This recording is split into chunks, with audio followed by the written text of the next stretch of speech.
हरितालिका व्रताची कथा. हरितालिका व्रत हे सगळ्यात श्रेष्ठ व्रत आहे. एके दिवशी ईश्वर पार्वती कैलास पर्वतावर बसले होते. पार्वतीने शंकराला विचार, महाराज, सगळ्यात व्रतात सर्वश्रेष्ठ व्रत कोणते? श्रम कमी आणि फळ जास्त असे एखादं व्रत असेल तर सांगा, आणि मी कोणत्या पुण्याईने तुमच्या पदरी पडले तेही सांगा.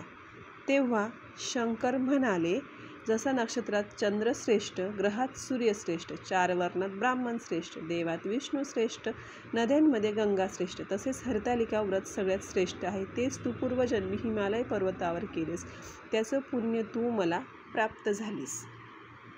हे व्रत भाद्रपद महिन्यात पहिल्या तृतीयेला करावं. ते तू पूर्वी केले, ते मी तुला आता सांगतोय. तू लहानपणी मी तुला प्राप्त व्हावे म्हणून मोठं तप केलंस. 64 वर्ष तर झाडाची पिकलेली पानं खाल्ली. थंडी, पाऊस, ऊन हे तीनही दुःख तू सहन केलेस. हे तुझे श्रम बघून तुझ्या वडिलांना खूप वाईट वाटायचे आणि ते विचार करायचे की अशी कन्या कोणास द्यावी. तितक्यात तेथे नारद मुनी आले.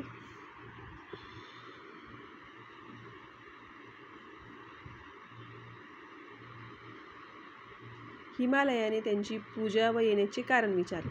तेव्हा नारद मुनी म्हणाले, तुझी कन्या उपवर झाली आहे, ती विष्णूला द्यावी. तो तिच्यासाठी योग्य वर आहे. त्यांनीच मला तुमच्याकडे पाठवले आहे, म्हणून मी इथं आलोय. हिमालयाला मोठा आनंद झाला. त्याने ही गोष्ट कबूल केली. नंतर नारद मुनी तेथून भगवान विष्णूकडे वापस आले. त्यांना ही हकीकत कळवली व निघून वापस गेला. नारद मुनी गेल्यावर तुझ्या वडिलांनी ही गोष्ट तुला सांगितली. ती गोष्ट तुला पटली नाही, तू रागावलीस. असं पाहून तुझ्या सखीने रागवण्याचे कारण विचारले. तेव्हा तू सांगितले, महादेवा वाचून मला दुसरा कोणताच पती नकोय, असा माझा निश्चय आहे. असे असून माझ्या वडिलांनी मला विष्णूला देण्याचे कबूल केले. यासाठी आता काय उपाय करावा? मग तुझ्या सखीने तुला एक घोर अरण्यात नेलं. तेथे गेल्यावर एक नदी दिसली. जवळच एक गुहा होती. त्या गुहेत जाऊन तू उपवास केला. तिथे माझं लिंग पार्वतीसह स्थापना केली, त्याची पूजा केली. तो दिवस भाद्रपद शुक्ल तृतीयाचा होता. रात्री जागरण केलं, त्या पुण्यानं माझं इथलं आसन हललं.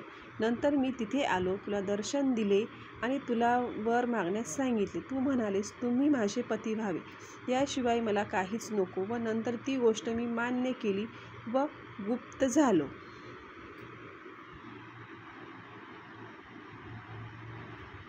दुसऱ्या दिवशी ती व्रत पूजा तू विसर्जन केलीस. मैत्रींसह त्याचं पारण केलेस. इतक्यात तुझे वडील तेथे आले. त्यांनी तुला इकडे पळून येण्याचे कारण विचारले. मग तू सर्व झालेली हकीकत त्यांना सांगितली. मग त्यांनी तुला मलाच देण्याचे वचन दिलं. तुला घेऊन घरी गेले.